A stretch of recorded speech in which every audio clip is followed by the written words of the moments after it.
good evening.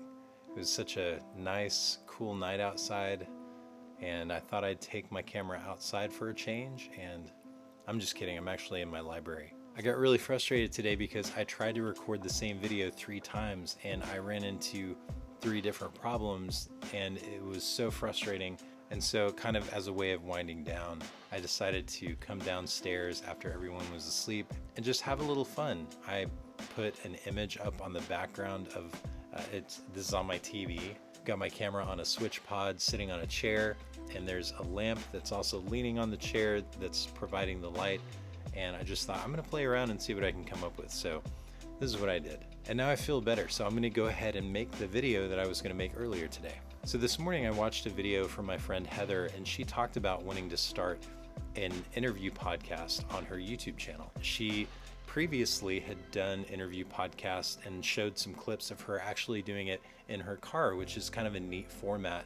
But obviously that's not something that she can do right now, and so she's trying to figure out, how can I do this in a way that's more interesting than just a Zoom call? What kind of format can I use to make this really interesting and engaging? As I was watching that, I thought back to an interview I did when I was producing a documentary for Podia. Another company had done all the footage, but I was doing the editing, and I got to a point in the documentary where there was some content I needed but I didn't have, and I thought, well, really the only way I can produce this is to do an interview with Walter, who's the subject of the documentary. But I wanted the quality of what I captured for the interview to be consistent with what I had already produced. And so I sent an email to Walter before the interview and I said, hey, if you don't mind, can you set up your phone's camera and just film yourself while we're doing the interview? And I gave him like 4 notes of things that he could do to set up his camera and kind of frame himself in the right way so the shot would look decent. I did the same thing on my end. I set up this camera and had it kind of off to the side as I was looking at my computer.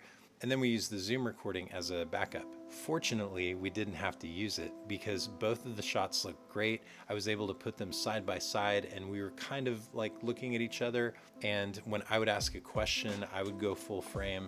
And then when he would respond, I'd put him full frame. And it just worked so great. And his video was really good. I did a little bit of color correction and did some stuff to give the shot a little bit more depth, but the final product looked really good. So you might think, I don't know if that'll work at scale, especially if you have to do it every week. But I think if you can provide some simple instructions, or maybe even record an instructional video that you send out to each of your guests, it can be something that would, even if they don't produce the best video, it's still likely better than just the Zoom video. And I think that the more companies are doing things online and relying on video, the longer we stay in lockdown and kind of have to develop these skills as a necessity. I think generally people are getting better at being on camera and kind of having a basic understanding of how to set up the camera in a way that looks good. And keep in mind, this video that I got from Walter was with his phone, but almost everybody's phone nowadays shoots 4K, has automatic color correction, has decent color science already built in. And so you just follow a few basic pointers about framing and positioning, and you can have a pretty decent shot. I also really liked Tom's idea about using B-roll, and I love the idea of kind of finding creative ways to make the content more engaging, especially if you're dealing with just, a static shot. Even if it's a nicely framed shot, adding a little bit of extra production value in the edit can go a long way. So that was it. It's not a super groundbreaking idea, but I think it is encouraging to kind of think that people in general are a little bit more tech savvy than maybe we give them credit for, and we can take advantage of that by, asking them to do things that maybe 5 years ago would have felt like, oh, I can't ask somebody to set up their camera and, on their end. These things I think are more possible now. So anyways, I hope that's encouraging. You should definitely check out Heather's channel, and I'm going to be excited to see what she comes up with. I know she's kind of planning this for 2021, so I'm going to stay tuned. You should too. Thank you for watching this video, and I will see you in the next one. I mean, look at this. This is it. This is what we're doing.